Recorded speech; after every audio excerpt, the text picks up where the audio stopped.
Hi everyone, welcome to Colette's Thermi Kitchen. My name is Colette Rodriguez. I'm a Thermomix consultant here in Australia, and if you are looking at taking advantage of our great offers on the Thermomix at the moment, please reach out, and don't forget our trade up. If you have an old TM31 or 21, no matter what the condition, is still available. So give me a call and let's make it happen. Now today what we're doing is we're going to be cooking a roast chicken in the oven, but I'm going to be using the new sensor with the Thermomix. And if you don't want to do this in the oven, you can absolutely do this in the Varoma, but I'm going to be using my Thermomix for something else. So what I just want to do is show you here. So I've got about 1 litre of water in there, and I've just thrown in some potatoes for Andrew and I, and I'm just going to get Thermi to parboil those for about 15 minutes. So that's going to happen in the background. So 15 minutes should be fine. I'm going to do them at 95 degrees, 95. And just on speed on. So that's going to just kind of parboil them, and then I'm going to pop them in the oven so we've got those really lovely crispy roast potatoes. So let's now turn our attention to the chicken. So a couple of tips and tricks. The first thing I'm going to do in this little Thermomix bowl, I've just thrown in just some butter, whatever amount you want to, some butter, and I'm going to throw in a few herbs. So I've just got a little bit of parsley, not too much, a little bit of rosemary, and a little bit of garlic is going in there. And I'm just going to get the Thermomix to chop those up. So let me get my other.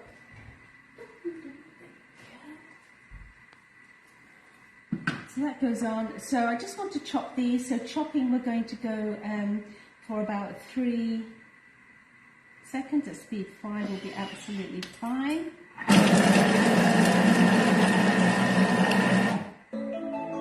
Let's have a little look, just always check. Got a couple of pesky flies, so that's absolutely fine.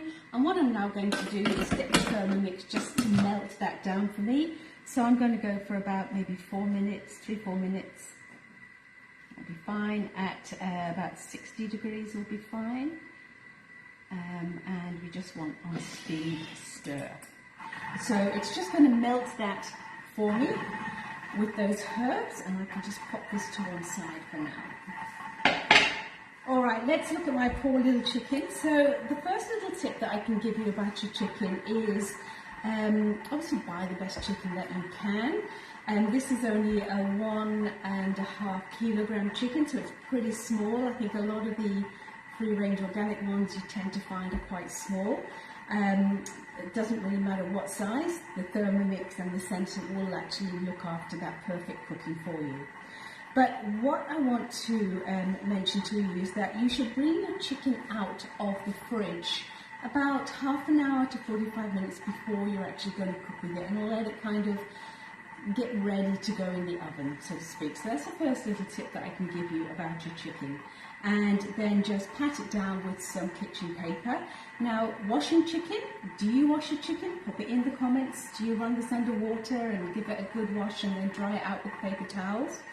The current thinking is that you shouldn't, simply because there is a chance of you splashing that chicken around the kitchen, or not the chicken juices around the kitchen, and that's not a good thing.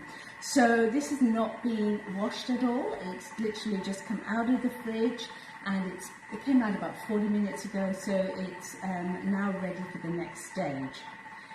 Right, so the next stage is we are going to stuff it. Now you can put into your chicken some stuffing, whatever you particularly want. Now, the kind of trend nowadays is to cook your stuffing separately outside of the bird. And the reason behind that is that quite often your chicken might be cooked to perfection, but if you put your thermometer into the center of your stuffing, it hasn't reached temperature, and that can be quite dangerous. So in order to get that perfect cooked chicken, it's best to actually cook that separately. Now I'm not doing a stuffing today, much to Andy's disappointment. I've just kept it nice and simple for you guys. But what I will do is put some aromats inside the chicken. So I've just got here some onion. I haven't even peeled them. These are some little shallots that I had. You could put half an onion into the body. And I'm just popping in some herbs. I've got a little bit of thyme and parsley is going to go in. And because it's such a little chicken, I'm not going to put all of this garlic in. I'm just going to put about half of it in. Now the other common thing that people love to put into their chicken is lemon. It's not something that we particularly like, but you don't get a really strong lemon flavour. It kind of infuses, and it's a subtle note in the background. So if you want lemon in there, you can absolutely do that. Now once you've done that with your chicken, it is really important to truss your chicken. So how many of you truss your chicken, and how many of you just dump it in the oven like this? Right, but before I can truss it, I need this little guy to have done its job, which it has, just about. What I'm going to do is, with this butter and herbs, a little bit here, you can see that's all melted down beautifully. I'm just going to transfer that into a little jug, just to make it easier for me to handle. Oh, it smells nice, garlicky and just beautiful. And what I'm going to do into that is I'm going to just sprinkle in, I'm going to get a little bit of finer kosher salt. I do love kosher salt. Kosher salt dissolves really easily, and it is a great cooking salt. So I've actually just dipped some kosher salt into there, which is good.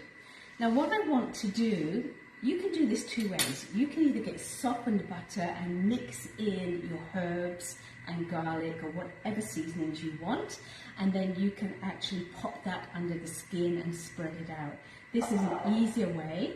And what we need to do is we need to lift the skin off, because if we just put it on top, the skin's going to act as a barrier and it's not going to infuse into the meat. So we need to get this off, and the way that I do that, the easiest way is with a spoon. So you're just going to get your spoon, and can you see how easy that is? That skin's not ripping. I can get right to the end. So you don't need to get your hands in there and make a real mess. So how great is that? I'm just going to go into there, and on the other side now exactly the same. Down with my spoon, and perfect. Alright, so that's all I want there. Lovely. So now what I'm going to do is I am going to take my chicken, and I'm going to take some of this mix which has now cooled down, and I'm simply going to sit this little guy up and pour into that gap this beautiful blend of buttery goodness. Okay, that's going to be great. And I'm going to do the same on the other side. I'll leave a little bit extra at the end. Beautiful. Alright, so that's all there, ready for me to kind of work in a moment. But what I'm going to do is I'm now going to truss my chicken. Now the way to truss your chicken, I know you're kind of looking at this back to front. The reason why we truss it is because you've got real difference of depth. It's spread out here, so you're not going to get the cooking exactly the same all round. So I've just got a bit of twine. I usually do it about 3 times as long. You don't need 2 times is probably what you need. And what I'm going to do is take my twine, you can buy this in Woolies, and I'm going to take the 2 legs, cross them over, and I am going to go around those. Then I'm going to go underneath, and then I'm going to come back round on myself. So I've gone underneath that parson's nose at the front. Okay, and then I'm going to give it a nice good tuck. Get you back over there, that's better. Let's just start this again. Right, here we go. First of all, under the 2 legs. And we're just going to tie those so that keeps nice and tight. You want to make sure your string is in the center. Thank you. Tying that nice and tight. And then going down underneath that parson's nose. Okay. Under the parson's nose. twisting it across each other and then coming back up. Then what you're going to do is you're going to go round the actual wings, and then you are just going to tie that underneath. And that's fine. So now you can see how the chicken has more or less, it's a nice little parcel. With the wingtips, you can either cut the wingtips off if you want to. All I'm going to do is just tuck them underneath. Both wingtips get tucked under. So I've got this really nice little parcel that's ready now to go into my tray. So taking my tray, you can see that from the front there. What I've got on here is a bed of vegetables, and this serves two purposes. It's going to lift the chicken off the base, so that means the bottom of the chicken's not going to be cooked more than the top, and it's just going to impart more flavour. So use whatever you have. I've just got carrots and onions and a bit of garlic and some extra herbs, normally celery is something I'd put into those, but I don't have that today. So I'm going to lift this little baby up and just sit that nice and proud. And then I'm just going to make sure that that herby, buttery goodness is travelling all over the base. And then what I'm going to do is just add a little bit more. But what you want to make sure you try not to get too much of the herby stuff on top. I'm just giving that a good mix all over. The reason for that is that you will possibly burn. So especially if you've got garlic bits coming on top, you don't want that to burn. So that's going to be beautiful. Okay, all done. So I'm just going to now give my hands a good wash.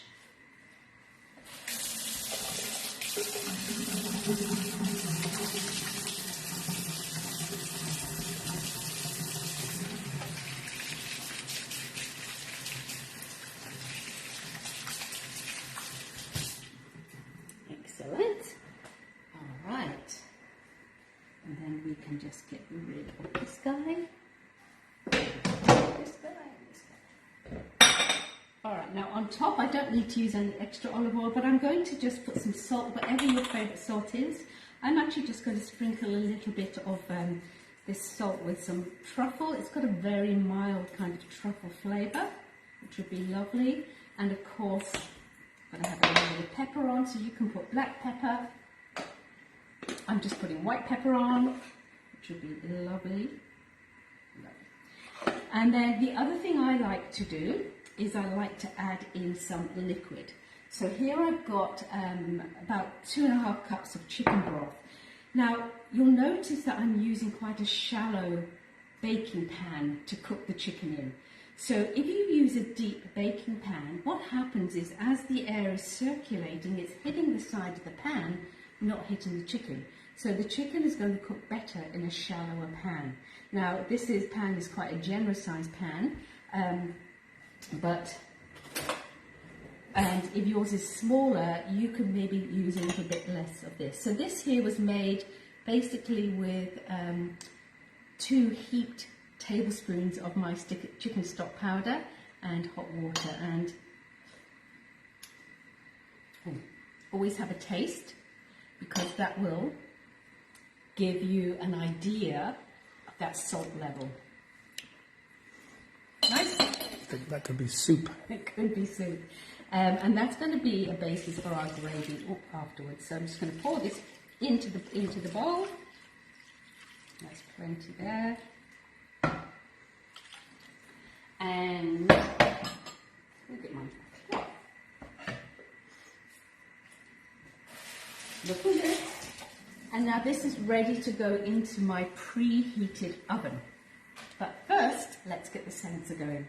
So my oven, because this is what you can cook your chicken at whatever temperature you like.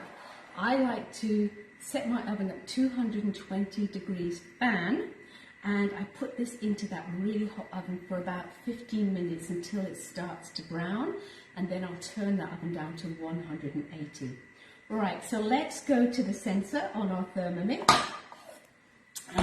So I've gone into the modes here. and I am going to select my sensor mode, and it's telling me to remove the sensor from the charger. So there's, I remove the probe from the charger. So just to recap, this end measures the ambient temperature. You've got a marker here where you should aim to push that in, the actual probe in as far as that mark. You've got your core temperature here, and you've also got another little temperature sensor there.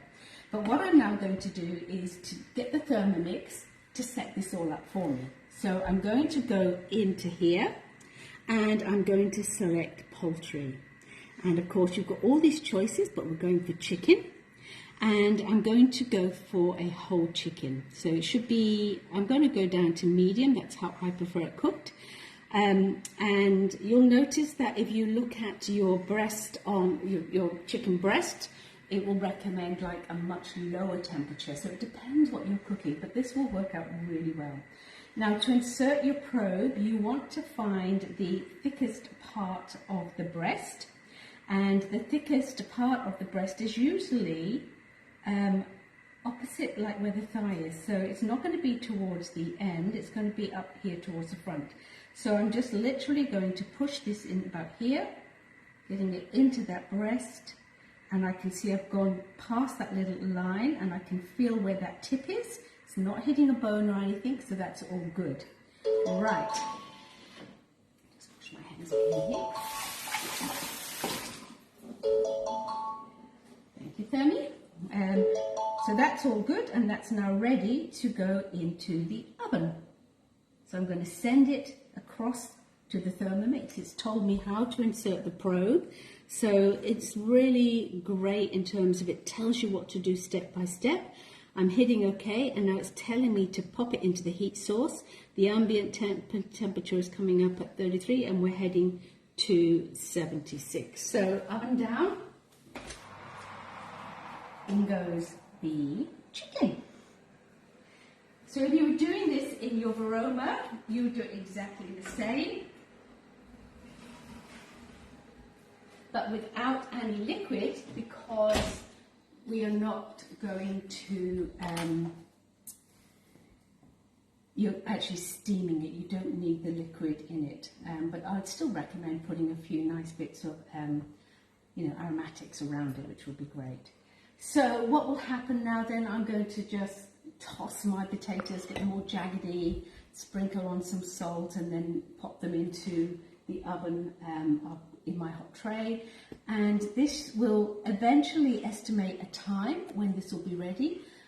So it should be under the hour, and then what will happen, I will take it out and then rest it. It's really important to rest your chicken, and you want to rest that, 15 minutes is a good amount of time to actually rest it. Just put a nice tent of foil over the top and just let that rest itself.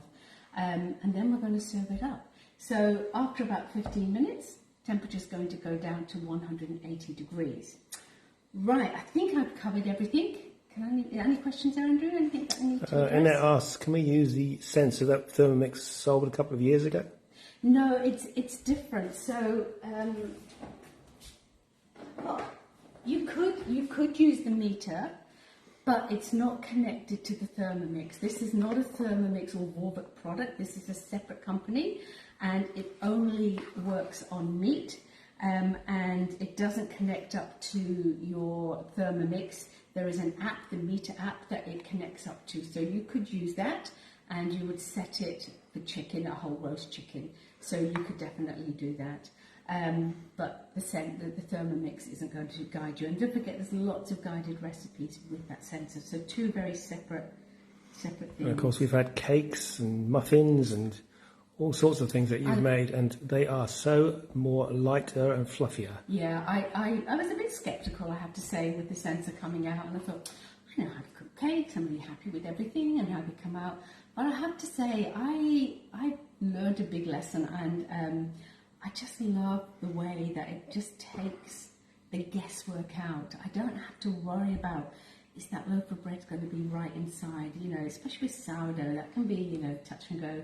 But as Andrew said, the cakes are just so fluffy, and the meat's so lovely and so easy to do. So all sorts of good things. And you can use the sensor in the Varoma? Yeah, absolutely. You can use the sensor in the Varoma. You can't use it in a microwave. You can use it in your oven. You can use it in your barbecue.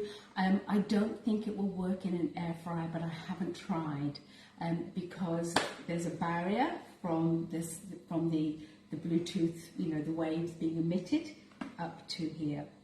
So Thermi stays on right through till... No, you can switch them down, you can switch them off, you can go ahead and cook anything else that you want to, and it's always there in the background. So if I now come out of that and I'm cooking something else, and I just want to check on the sensor, what I can do is go to my cook station, and there I can see what the sensor is. It's still calculating for me, that's the time, so I can pop that back up and I can continue and do whatever else I want. So what's the how do you know when it's cooked? Oh, it's so, I don't have to worry about that chicken at all. What will happen, eventually it will give me a guide, which will probably be in the next 5 minutes or so, and that will, give me a timeline for, we're going to have some beautiful cream spinach and some other bits and pieces with our dinner tonight, so that will give me a timeline to start cooking those. But when it's ready to come out of the oven, Thermomix will ring, and it will tell me to take it out, and it will remind me to rest it. So it's really foolproof. So, for me, one of the most enjoyable meats to eat is a beautifully moist roast chicken. Nothing beats it. I just love it. And I will do this as a Sunday roast, but as you probably know, I will always cook 1 or 2 chickens during the week to be used in meal prep and for other things, putting on pizzas, putting in pasta dishes. Just love it. And I really am enjoying the sensor. And of course, what the oven will give you that your Varoma won't, is going to give you that really brown, crusty kind of skin, which is so delicious. But you can quite happily, this is only a 1.4 kilogram chicken, that fits perfectly in your Varoma. So you can pop the sensor in, pop it in your Varoma, surround it with some onions, etc.